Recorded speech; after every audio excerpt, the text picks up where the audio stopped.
बापू की आत्मकथा सत्य के प्रयोग के पिछले अध्याय में आपने सुना कि निर्दोष लोगों की जान जाते देख गांधी जी कमिश्नर ग्रिफिथ से मिले और उनके कृत्य की कड़ी निंदा की।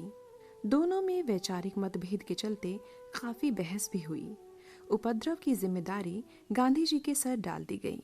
गांधी जी ने समझदारी से काम लेते हुए जनता से शांति बनाए रखने की अपील की। तो आइए इसी कड़ी में सुनते हैं महात्मा गांधी की आत्मकथा सत्य के प्रयोग से अध्याय पहाड़ जैसी भूल।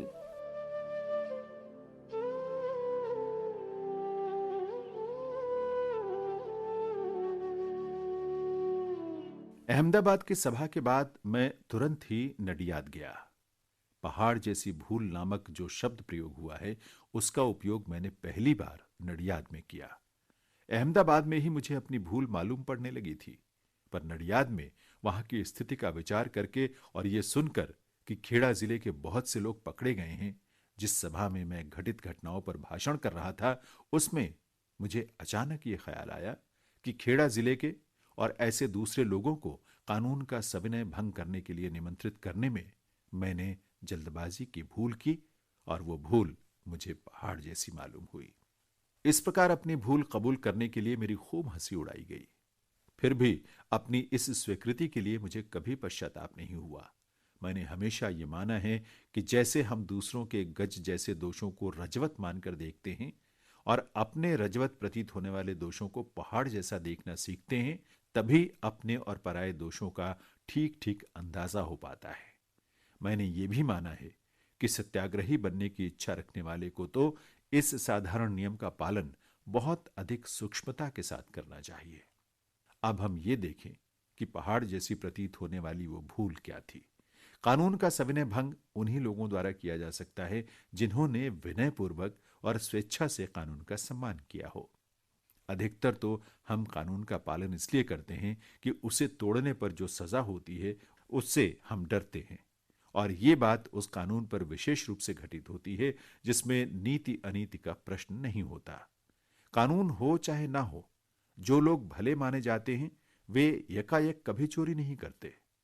फिर भी रात में साइकिल पर बत्ती जलाने के नियम से बच निकलने में भले आदमियों को भी क्षोभ नहीं होता, और ऐसे नियम का पालन करने की कोई सलाह भर देता है तो भले आदमी भी उसका पालन करने के लिए तुरंत तैयार नहीं होते।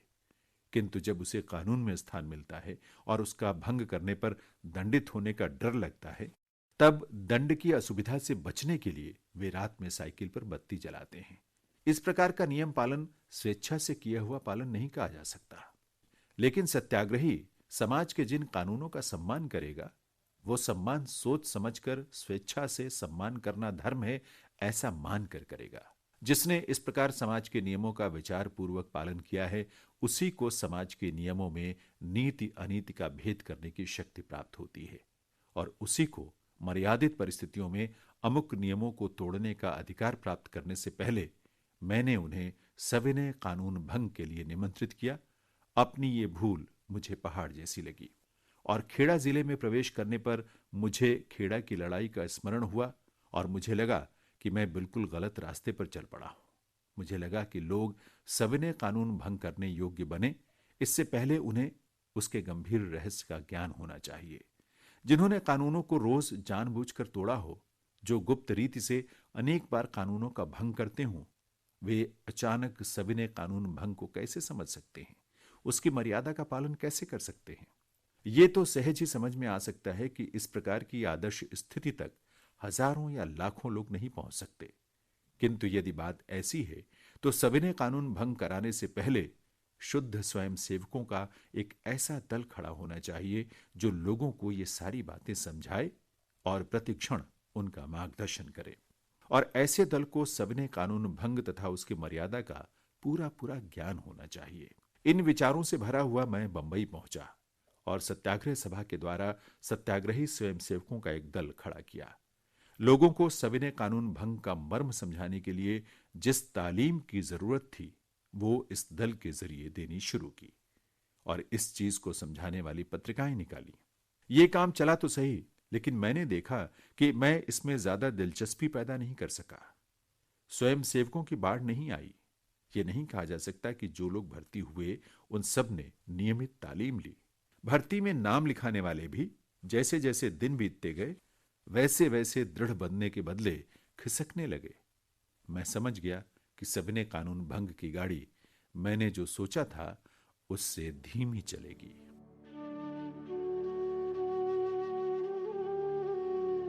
अभी आप सुन रहे थे महात्मा गांधी की आत्मकथा सत्य के प्रयोग से अध्याय पहाड़ जैसी भूल। वाचन स्वर था जैनेन्द्र सिंह का। प्रस्तुतकर्ता निशा भारद्वाज।